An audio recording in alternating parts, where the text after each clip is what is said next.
مولا علی اور فقیر۔ دوپہر کا وقت تھا، بہت تیز دھوپ تھی۔ ایک فقیر بھکاری مکہ میں چلانے لگا، بھوکا ہوں، گھر میں کچھ نہیں ہے، بچوں کے لیے کچھ دو۔ کسی نے توجہ نہ دی، سامنے ابو جہل کا گھر تھا۔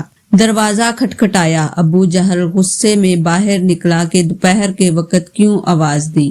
فقیر نے کہا، تو سردار قریش ہے، میں کب سے چلا رہا ہوں، یہاں کوئی میری نہیں سن رہا۔ ابو جہل نے کہا، میرے پاس تو جو رقم تھی میں نے اونٹ خرید لیے، اب دینے کو کچھ نہیں۔ میں تمہیں مکہ کے ایک آدمی کا نام بتاتا ہوں، جو اس کے پاس جاتا ہے اس کو ضرور دیتا ہے۔ فقیر نے کہا، نام بتاؤ۔ ابو جہل نے کہا، اس کا نام علی ہے۔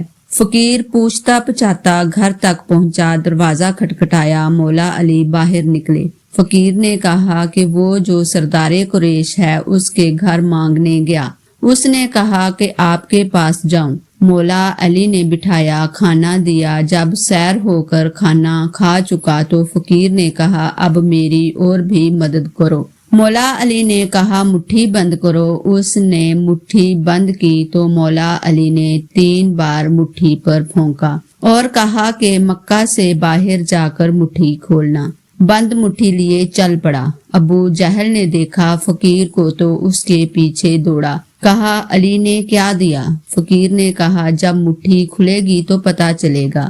اب فقیر آگے آگے اور ابو جہل پیچھے پیچھے۔ مکہ ختم ہوا تو ابو جہل نے کہا، اب مٹھی کھول، اب تو مکہ کی حد ختم ہوئی۔ فقیر نے جو مٹھی کھولی تو آنکھیں خیرہ ہو گئی۔ 3 بڑے لال اس کی ہتھیلی میں رکھے تھے۔ ارے علی نے تو 3 پھونکوں سے 3 جواہرات بنا دیے۔